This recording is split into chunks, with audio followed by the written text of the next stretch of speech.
안녕하세요. 금요사건 파일 디바제시카입니다. 2006년 9월 4일 밤 10시 30분 대구 달서구 송현동에 있는 한 여자고등학교 인근 골목에는 야자를 끝내고 나오는 학생들의 인파가 한창 몰리고 있었습니다. 그러다 얼마 후 좀 한가해졌는데 그 와중에 수상한 차량 한 대가 눈에 띄었죠. 흰색 티코 차량인데 아까부터 주변을 배회하는 듯 했습니다. 운전석에 있던 건 한 중년 남성. 그는 지나가는 여학생에게 말을 겁니다. 여기 여고 학생이에요? 그러더니 이내 다급한 목소리로 윤리 선생님 A씨 알지? 아니 그분이 교통사고를 당했는데 학생이 좀 같이 가주면 안 될까? 이상했습니다. 여학생들은 안 될 것 같다면서 그를 피했고 그런 식으로 이 남성이 접근했다가 보낸 학생이 3명. 얼마 지나지 않아 한 학생이 그의 요청에 응답하게 되는데요. 당시 미술학원 수업을 마치고 집에 가던 길이었던 17살 문양입니다. 순수한 마음으로 도움을 드리겠다며 남성의 흰색 티코에 올라탔고 자는 어디론가 빠르게 향했습니다. 그로부터 1시간 정도가 지난 밤 12시 문양의 집에 전화가 걸려왔는데 들어보니 문양입니다. 엄마, 나 지금 독서실인데 새벽 1시까지 집에 갈게. 귀가가 늦어진다는 딸이 직접 건 전화였기 때문에 부모는 별다른 의심을 하지 않았죠. 하지만 결국 그날 문양은 집에 오지 않았습니다. 딸을 기다리던 부모님은 새벽 5시 경찰에 실종신고를 접수했고요. 지난밤에 들어오다더 딸이 아직 오지 않았다 라는 신고를 접수한 경찰은 일단 문양의 가출을 의심합니다. 17살이고 워낙 비슷한 나이대 청소년들 가출 사건이 빈번하니까요. 하지만 문양은 반에서 1, 2등을 다툴 만큼 모범생이었고 무엇보다 가출을 결심했다면 집에 몇 시에 오겠다는 전화를 직접 했을까요?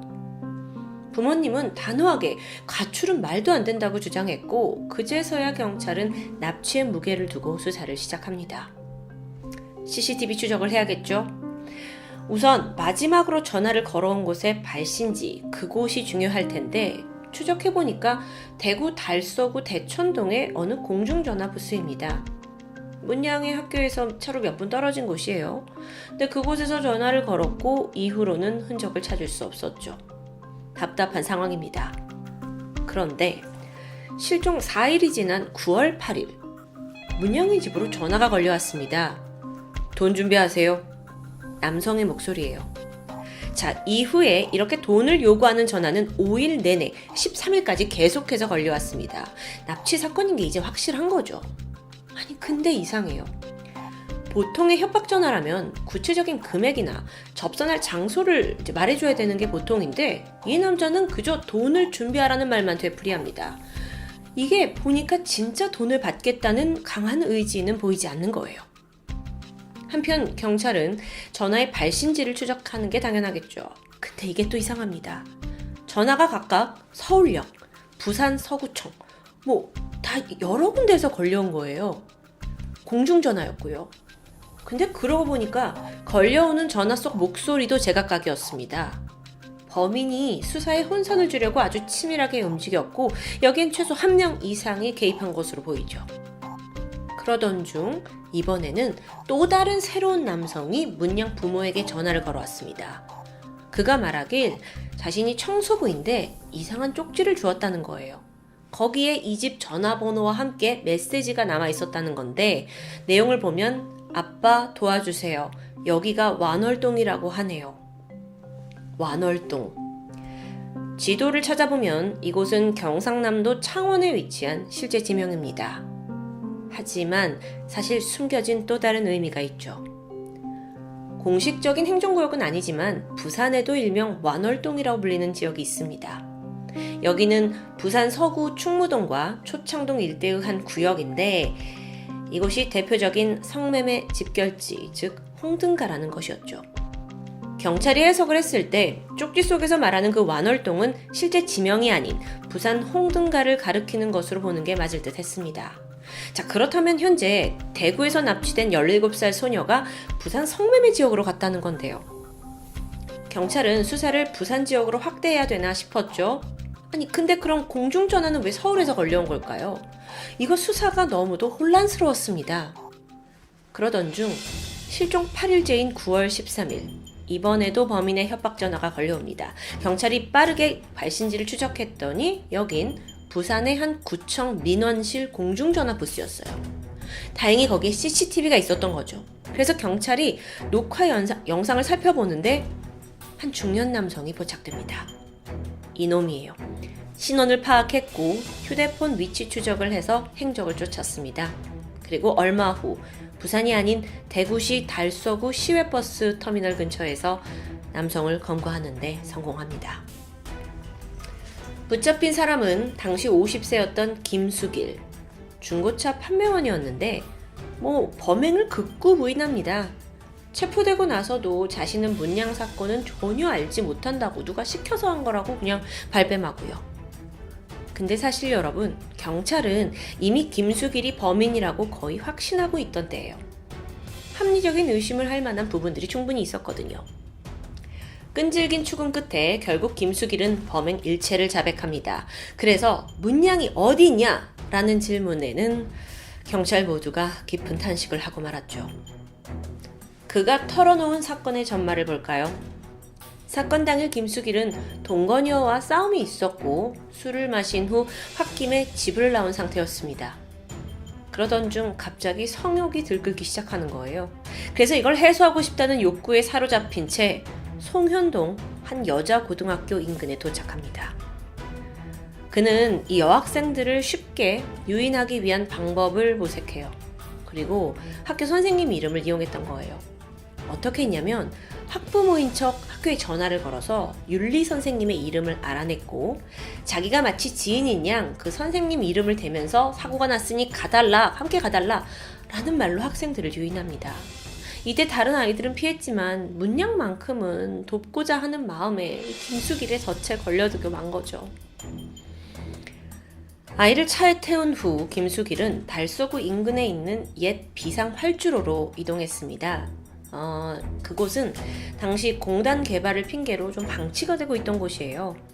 활주로 한켠에는 버려진 버스와 차들이 방치되어 있고요. 거의 폐쓰레기장을 방불케 하는 아주 스산한 장소였죠. 주변에 사람도 없고 범행을 위해선 최적의 장소였을 겁니다. 김수길이 그곳에서 성폭행을 시도하려고 문양을 데리고 가던 그 순간 한 가지 기억이 머릿속을 때렸습니다. 과거에 저질렀던 자신의 동일한 성폭행 범죄 사건이었죠. 그때로부터 5년 전인 2011년 11월에 김수근은 이날과 똑같이 학교 인근에서 여중생을 납치해 성폭행했습니다. 심지어 학교 선생님 이름 막 거론하면서 아이를 유인한 것도 동일해요.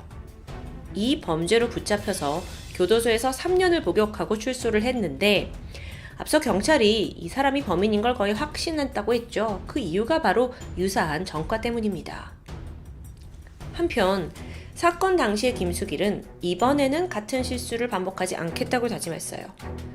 그 김수길이 생각한 실수란 게 뭐냐면 피해 학생을 살려보내는 것이었죠.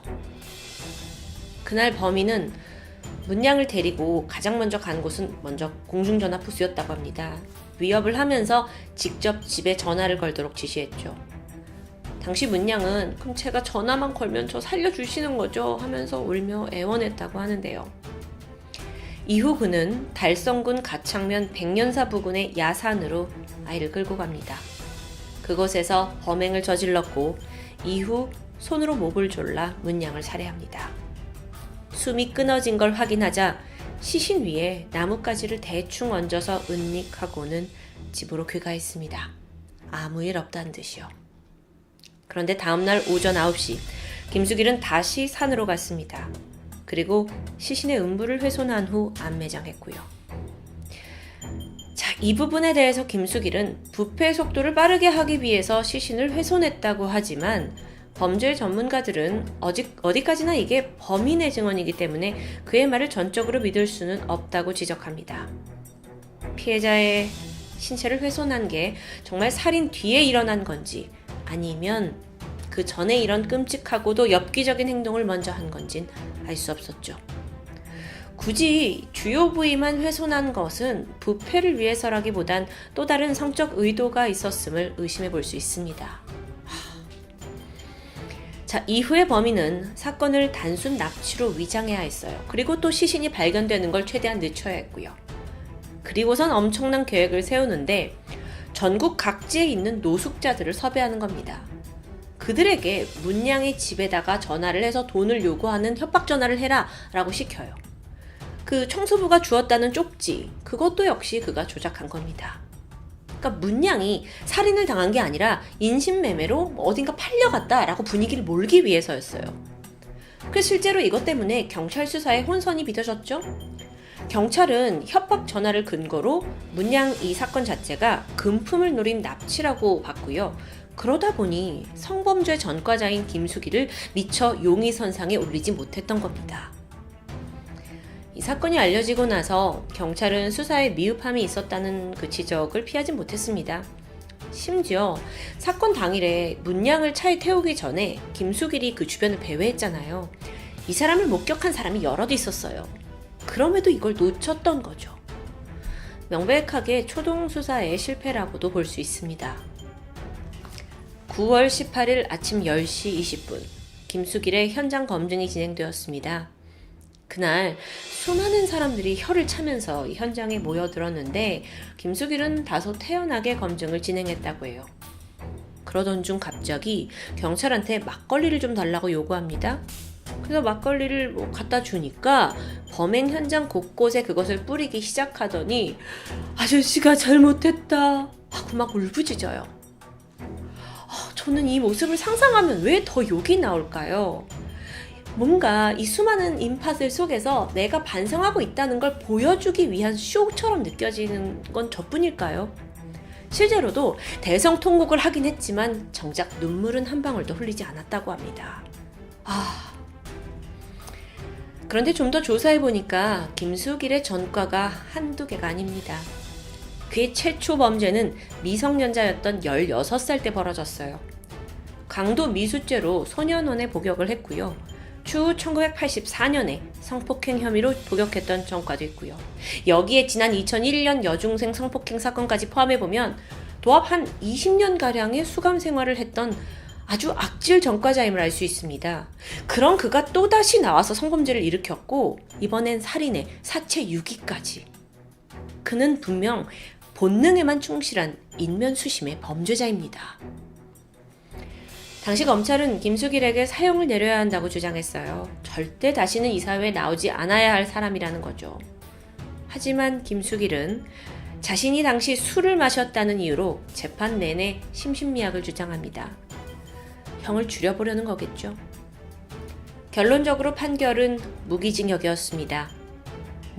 판사는 그가 자신의 범행을 반성하는 모습을 보였고 또 지난번 감옥에서 출소한 후에 중고차 판매 일을 하면서 성실하게 살아온 걸 참작했다고 하는데 여러분의 생각은 어떠신가요?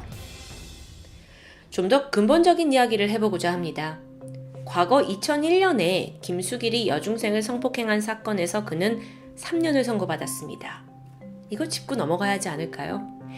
3년을 복역하면 그의 재발을 막을 만한 충분한 시간이었다고 생각한 걸까요? 출소한 지 1년 만에 똑같은 수법으로 범죄를 또 저질렀는데요. 글쎄요. 저는 한 사람을 교화시키기 위한 충분한 시간이라고 생각이 되지 않습니다. 지난 2020년에 실행한 조사에 따르면 성범죄자들이 감옥을 나와서 3년 이내에 재범을 저지를 확률이 무려 62%에 달한다고 합니다. 뭐야 이거 2명 중 1명은 또 범죄를 저지른다는 거예요.